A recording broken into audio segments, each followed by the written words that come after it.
All right, guys, welcome back to another episode of the Kitchen Table Podcast where business gets done. I'm your host, Ken Baden, and today we are with Brett Hamilton with SnapFlo AI. Brett, what's up, man? How are you doing today? Doing good, man. It's a pleasure to be here. Yeah, man, I know you're not local. I don't know that you'd be local anyhow, but you're traveling right now. You're in what, Georgia right now? Yep. Dalton, Georgia, carpet capital of the world. Right on, man. Well, you had that whole, like you said, that's a makeshift setup that you got going on behind you right Oh now. yeah, dude, we got a little. I think they put up a sheet for me, but I wanted it to at least. Really? Okay. Yeah, I wanted it to at least look better than this little ugly wall we had behind me. So Well, it looks good, man. You can't even tell that you just threw that together, so that's impressive. maybe I shouldn't even told you. I know. No, I would have thought that was just your setup. Okay. So, just for a little bit of background, Brett and I just met recently through the Blue Collar Ballers group, and we're going to be doing some work together. One, neither here nor there in terms of the podcast, just more of a coincidence, I suppose. But Brett, you're working with, I mean, well, you know what? Before I go into the details, why don't you talk about what you do with SnapFlo AI, and then we can talk about what we're hoping to get out of it. Yeah, Kind of how you got absolutely. into it, how you came here, right? The whole story for Sure. how Brett got into that. Man, it's an interesting story. So I played college football for almost 3 years. Actually met some guys through that introduced me to the synthetic turf business. I was in school at the time studying business, studying development, different things like that. I always been interested in tech. Obviously, AI was blowing up. I told my guy, I said, "Hey, man, let me introduce some of these systems to you. Let me just kind of help the business grow however I can. Through that, develop systems that really were able to facilitate a lot of growth for us. Within 2 years, I mean, it started as an installation company, got a little bit of distribution. We figured out really fast the money was at the top in manufacturing. Went through some hoops to get there, and ultimately did it by using AI, using a lot of automation, using these different systems. And in that time period where you're switching over from distribution to manufacturing, there was a time period where we couldn't sell turf because just didn't have any product being made. We weren't partnered with anybody else. So I'm like, hey, let me take these systems. This got to be useful for other businesses. And now we implement AI systems into blue collar businesses all over the country. Roofing being one of our more bigger clients that we service. Okay. So you do roofing a lot more than anything else. In what regard? Like for like to try to like find clients I or would say we bring the most value to that industry for the simple fact of we've created a system that's able to actually use radar and satellite imagery through some other softwares. And the real value in that is we're able to take the homeowner information that have been, suffered hail damage, wind damage, hurricane damage, and be able to actually do the outreach for them and go contact 500, 1500, 2000 homes at a time that have been damaged. And it's a speed to lead game, so ultimately lets you be the first roofer that reaches out to them, gets on their roof first, and be able to be that first estimate, because there's a lot of value in, especially when something like that happens, being the first guy on the job site and the first guy that reaches out to them, because a lot of times that first guy that ends up reaching out usually gets the job. so you'd say, and I know we were talking the other day about the possibility of like maybe adding this AI interface to like a bid, but would you say that currently where you're the most able to help is leads? Yeah, I'd say leads, especially in a B2B space and a B2C space in certain scenarios. Obviously, finding homeowners currently looking for, paving their driveway can be sticky. That can be hard. Where roof, there's a way to figure out, okay, who suffered damage, who recently has suffered damage. There's databases out there that, somebody who's got a roof installed X amount of years ago. There's certain resources we're able to use to find people actively looking for a roof. As well as there's other industries like HVAC, for example. I'd say we create a lot of value for HVAC companies because somebody's AC goes out, somebody's heater goes out. I mean, the first guy to respond to them usually going to get the job. I mean, if your AC goes out, you're not going to screw around for a few weeks. You're going to figure out how can we get this done as fast as possible. So again, it's a speed to lead game. We're in an Amazon Prime area where everybody wants everything right now. If Mm. whenever you're able to go on the internet and order something right now, everybody knows TikTok and all these other platforms, people's attention span. I mean, they just said goldfish's attention span is longer than humans now. And so everybody wants things right now. So us being able to deliver that for clients appreciate that and they want a service that's fast and professional. Those are two things they want. So we bring the speed aspect. I guess I didn't know that. We might have to maybe there's something we could do to try see how this works for Potomac and see if there's we can do some feedback on maybe some beta testing for Potomac and see how that goes. So, I love but it. we can talk about that off air for sure. I didn't know. I knew you were talking about adding in that and I'm just not a fan of that model. I mean, maybe as a I don't know, a foot in the door, there's something called a bait and switch technique that I'm really not a fan of. And, there's a lot of window companies around here that run that. And I've seen what you're talking about for roofing, Yeah. but like there's so many variables that it's like, okay, well, you can pull an eagle view and you can get it pretty exact, but like what package are you offering for that? And you can send that back to the consumer that says like, hey, here's everything that's a part of it. But like, roofing is one of those things where you can get it for like $4 a square foot and 1,400 or $14 a square foot. You know Yeah. what I mean? Like you could get a guy that's not licensed, or maybe he is, maybe he isn't, and or you could get like the platinum installer. You know what I mean? With the very Mhm. best products and the very top of the line everything, and it's like that same roof that's 30 squares could be 12,000 to 35, 40,000. Yeah. You know what I Or mean? So like it's crazy the disparity. yeah. I know we spoke a little bit. I was picking your brain a little bit before. Just obviously you're a credible space in the roof industry. You've been around it for long enough. I figured getting some useful feedback from you would be helpful. We thought about adding that kind of eagle view type service on the back end of what we do. Ultimately, the value I really like what you said to me before is there's value in having a face-to-face interaction and being able to show somebody, hey, here's why we're pricing what we're pricing and the value of what goes into that pricing and not just hey here's a quote and they have no idea never talked to a person anything like that. Really the value is hey sending a text message to that person a few hours or a day or so after their roof got damaged and saying hey we know some of your neighbors got hit with some hail damage. We're in the neighborhood, we're in the area, we'd love to get stop by give you a free estimate. And that just basically using that as a scheduling tool to get your sales reps out there, talk to the person, get on their roof, take a look at it, but not necessarily doing that quoting piece. We've looked at doing that. I do like what you said. I think, especially when we're willing to work on a performance basis, sometimes we want people to perform the best. And I do agree there's value in getting face to face with a person and having that interaction with them. Yeah, I just think that, if you do it, the way that we were talking about, you can certainly do that. And if you're just running like a total volume game where it's like, all right, I'm going to go with the cheapest products, what costs me the least to get.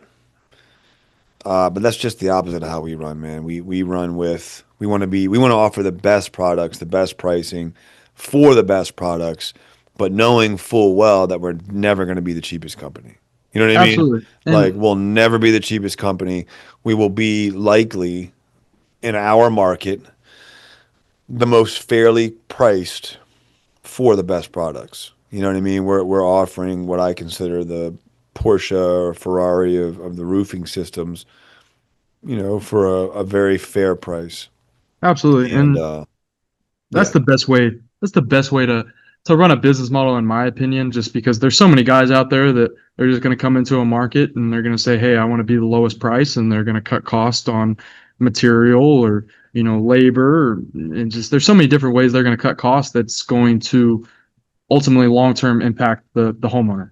And then they're going to pay somebody even more to come back and fix it, who is going to charge them double what that person paid them or cost them, and it's a lose lose scenario for the homeowner. And ultimately, I mean, you're in the game of trying to help them before they get there. And that's a lot of what we do is just instead of, hey, being the guy that is just competing on price purely alone, let's compete. Let's bring outside value, and that's the speed factor. And I think that there's you if you have that speed aspect, I think you can justify that you're a bit more of a professional company and you're invested in your success. And you say, hey, we're gonna get in front of as many people as we possibly can.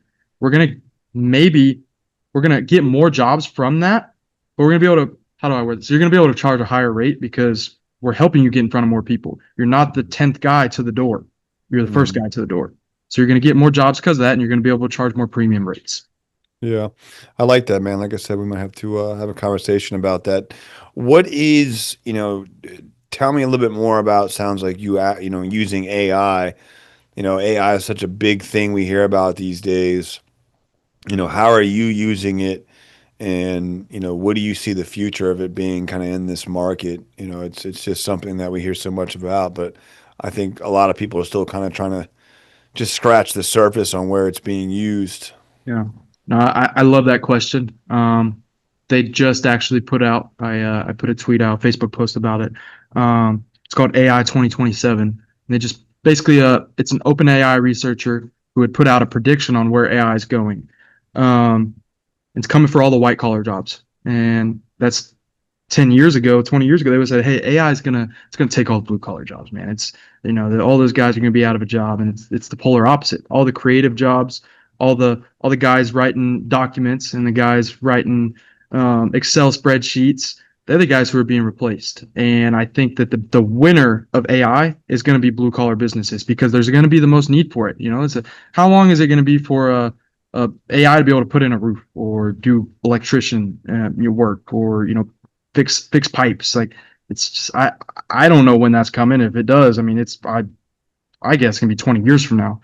But in my opinion, blue collar workers are the winners because they're saving money with AI as far as client acquisition goes, as far as making unnecessary, you know, office type of hires, back end type of hires, and they're the ones still making all the money doing the work in the actual field that everybody's always going to need. Everybody Mm. always needs air conditioning. Everybody always needs a roof. They need pipes fixed. Like those things aren't going away. Where those white collar, sitting at a desk type of work, those are the ones that are going away. Do you think, I mean, I guess you're right, unless they're like Terminators up there doing the roof, it's probably not something we're going to worry about too long. And that I'm But I mean, canvassing door to door, I don't know, maybe like call center stuff that could do that, right? Like, which is what you're doing now, basically. yeah, no, there's definitely there's already agents that are doing outbound. Being able to call outbound, it's still a that's a sticky space. With outbound AI agents, Because there's you still a can lot of tell work. that they're AI still. Yeah. I mean, there's It's not definitely that fluid yet. we'll have clients like, hey, I never want my clients talking to AI on the phone. I'm like, cool, man. Like I'm all good with that. Whenever whenever I'm going through stuff with UPS and you're talking to AI and you got a package missing and I'm just like, dude, I'm like, let me talk to a human. And that's one cool thing we do is that it's always going to be forwarded to a human. If somebody's getting frustrated, let me talk to a human directly to a human. It's getting pushed directly to the owner or your desk lady or whoever it is. Like, we're not going to lose you a job because somebody's getting frustrated talking to AI. And so that's something like concern we're always dealing with. As well as like, hey, I still got a desk lady. I still like to answer the phone. I want to talk to people. Cool. Text messages, emails, Facebook, Instagram Messenger, whatever it is, we're able to make it so unique to yourself and to your brand and to your business that nobody would even ever know that they're talking to an AI. Hmm. Yeah, I mean, I was pretty impressed with the one that we did, but I could still tell. But Yeah. that's the give and the take, man. So tell me a little bit more about not just roofing, and we have a lot of blue collar listeners to the show, but we also have other people that do consulting, other people that do coaching. I'm involved in a lot of that stuff, obviously, as you already know. In fact, that's kind of some of the stuff that we're already kind of working on together for Baden. We just started, so I can't report any results yet, but I am very excited. If there's someone's listening to the show and they have a coaching platform or a training platform or consulting, what are some ways that you might be able to help them or utilize AI for them? Absolutely. So really, I find it really interesting. We haven't got to do it with anybody yet. You see, guys, there's a platform called sorry, that's a different topic. Obviously you had Andy Elliott on the podcast, and he is I noticed he just launched a coaching AI to where he's able to role play. It's able to role play with somebody and actually be able to give feedback and different things like that. Hey, I'd say this way. We haven't got to do that yet, but I that's actually something I think is very well in our capabilities being able to produce. I think it would take time to really fine tune it, but I would definitely be excited to work on a project like that at some point. But as far as actually what we're doing currently for coaches, consultants, that B2B space is really finding your ideal client, your dream clients that you'd want to work with, and putting them in an SMS, text message, email outreach system to where we're able to, basically just reach out to them with whatever messaging you feel like fits and just really set up an agent on the back end where we send out this mass text, mass email to your ideal clients. And the first question they're asked for you an example is who the hell's Kenny Baden and why should I even listen to him? And Hmm. then we just fill that database with all your information, success stories, what you've done, what you've accomplished, and it just responds to them. Says, hey, we've done this. I've been on these, platforms, these news channels, these articles. I've helped this person go from X amount of revenue to X amount of revenue. And then ultimately, like, oh man, that actually does sound like some interesting stuff. Maybe I should at least hear this guy out. And then all we do is like, yeah, absolutely. We'd love to get you on a meeting. We'd really look forward to talking to you. And we push for that meeting, get it scheduled, and that's a lot of what we're doing for you right now, in the process setting that up for you and hopefully increasing close rates through that just by sharing some of those stories and one just making you seem very professional in response time and your communication and hopefully building you up so much, edifying you to where once they get on that call, it increases your close rate. Yeah, I love it, man. I'm really excited to see, Baden is something that we've been trying to find good help for a while, man. I mean, it's just not Potomac is so much of our time, Yeah. but one or two clients, it's a bigger ticket, but it has to be a bigger ticket. One, because it's going to consume a lot of our time, but two, it's a big return on investment. We just cut some promos for this during lunch. I've been literally going nonstop since that kid met me here at 8:30 this morning. My wife and I had the lawn people at our house at 7:30. So that means before that I had to get the dogs up, out, ready in my morning routine. So probably 6:30. Yeah, it's been a long day. I don't know why I'm Right. saying all that. Probably because I feel guilty because I'm like nodding off every time you start talking. So you catch me doing that, that's why. Oh, good. But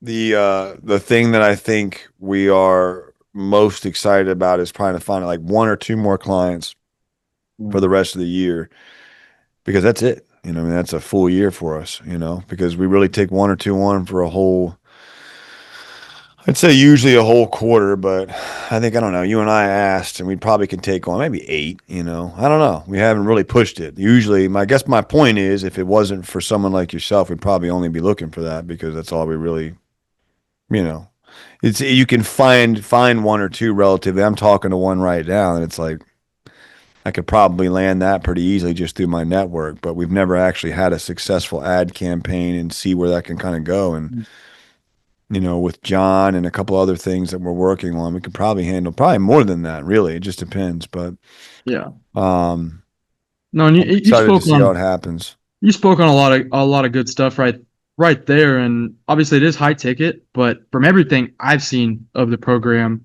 the value is immeasurable. That's And what I was getting. I'm sorry, the high ticket level and the high return, because we're really yeah. literally taking a 90-day. That's what I was talking about. We just cut that promo. We're taking a 90-day turnkey. We're building a business in 90 days is what we're Yeah, doing. So I mean, yeah, it's going to be a big ticket, but absolutely. it's a No, lot and of work. justifiable. And I think you spoke about your network. Your network is a large part of what I believe is the value, just because they get access to you. Obviously, I think I could be wrong. I think you obviously do some in-person stuff with them as well, and just having access to a network that's there to support you with the knowledge that you bring and some of the people you work with bring, being able to for those guys to utilize that and reference that and have those relationships. I mean, everybody talks about your network is your net worth, and I'm a firm believer in that. And obviously, I'm super excited to launch this ad campaign, do some of those different things, and see how much we can really push this for you. Because for me, it was a no brainer that the offer was there. Um, so I think having us in your corner and really being able to facilitate some of that growth, and that's a lot of what we are. Is like you see a lot of guys that are really there's not a whole lot of guys that do what we do in the blue collar space. The simple fact is they're kind of out of touch with Yeah. what guys like yourself and these blue collar guys are looking for. Whereas, like I said earlier, I mean, we work on a performance basis a lot of times. If it makes sense for us, obviously, it's got to numbers got to match up, different things like that. It's got to be the right type of people. But what we really are is a growth partner, and I love working with you because we're in similar spaces as far as helping other business owners. And that's ultimately what we're in it for.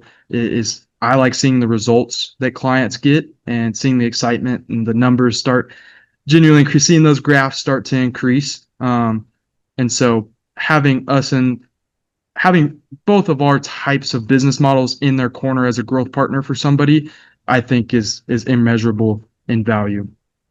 Yeah, man, we do. We definitely, I meet with them twice a week, actually, for like the first pretty much the whole time, really. Mm. So they meet with me. I mean, that's not true. There's, I have a schedule to meet with them twice a week, but it may be that, the second time that week, it makes more sense for them to work with my canvas manager or my production manager. It just depends on what we're doing. But I bring Yeah. my whole team in. But yes, I do a lot of work with them one on one until it's the next phase of the training where, like I said, it might be okay, we're focused on canvassing now. Well, I'm going to bring my canvassing team leaders in because those guys are out now doing it. That's Yeah. their whole thing. You know what I mean? And so, uh, but I do work with them, directly and I think we've got a really good thing going. But this was not designed to be some kind of plug for that. So we can keep that moving. So from this point, where do you see yourself, kind of SnapFlo AI growing in the rest of the year? Where do you see the future of this, not just AI, but the future of what you guys are doing for the rest of the year and the next foreseeable future? Oh man, that's a tough question. Man, I just want to be the leader of AI growth partners in the blue collar space. Honestly, I think that there's nobody that's doing what we're doing at the extent that we're doing it. Somebody with the experience that we have, and the knowledge of both industries to genuinely be able to facilitate growth for people. Um, I think that I mean the conversations that we have are unimaginable. As far as like people quite literally asking us if we would rather take an equity position in their business for the systems that we're bringing, and the growth that we're able to actually produce. Whether we take those or not sometimes really just depends. And I think that's something that a lot of people don't know about the AI space is that there's obviously there's nobody in the blue collar space that I've personally seen that's doing what we're doing at the level we're doing it, but there's people in the digital space that are acquiring equity in businesses just from the pure value that they're able to bring and the growth that they're able to help with.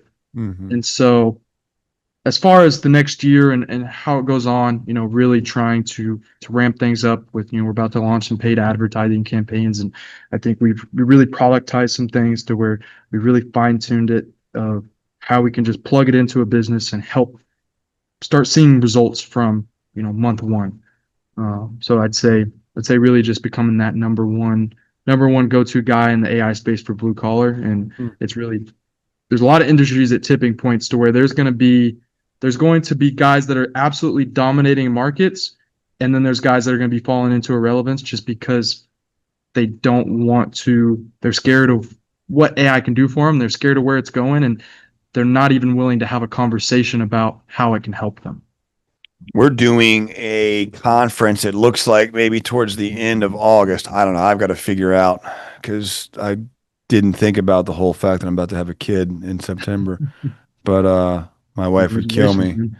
But myself, Sam, and John. Sam is a big HVAC guy and has a coaching platform and consulting, and John is I don't know about AI, but like digital advertising. I don't think AI necessarily, but more like geofencing and things like that.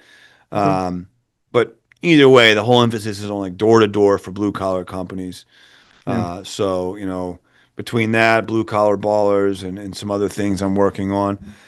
Who knows, man? Hopefully, we can have a whole lot of success, buddy, and we can be a success story for you and get you introduced. Like you said, your network's your net worth. I've worked really Absolutely. hard to build mine, and this could be the start of a beautiful relationship. You just no pressure, you just got to deliver here. So, but I uh, got you. but listen, man, I'm really excited to work with you, and I'm very much looking forward to growing this thing. So, what I'll have to do is report back here in the next few months and just kind of how the old experience is going. Maybe we can get you back on after the fact and report kind of where things are now and just where we're looking to go from there. No, 100%. I think it would be only justified if we were able to hop on here again and produce some numbers for some people so they can see some real results. That would be cool. Yeah. If you're willing to do that, man, I'm sure people would love to see that. So 100%. let's get some stuff to talk about, man. We'll get you back on. And is there any imparting wisdom you'd like to drop on the audience before we split? Man, just I'd say I like what you say about value being face to face and knocking doors. A lot of people say that's dead. I don't think it's dead at all. And it's a matter of knocking on the right doors. And we're able to help people knock on those right doors. And I'd say really just be open to technology and really just at least be open to having some conversations about how it can help you. And you'd be amazed with the people you can get in your corner to really help you grow. I think that's smart, man. Don't be a stick in the mud for the old ways and not at least look at what the new ways are offering. So you got to be able to adapt, man. Brett, before we run, where can we find you guys? Social media, website, all that stuff. Yeah, it's SnapFlo AI on all platforms. Instagram, Facebook. Facebook, I'm the most active. Okay. More so active on my personal, Brett Hamilton. So go follow me on there. Follow SnapFlow. Just go tap into those, and hopefully I can at least drop some wisdom or some value for you. Awesome. Awesome, Brett. Well, follow Brett, follow SnapFlow, and guys, we will see you next time.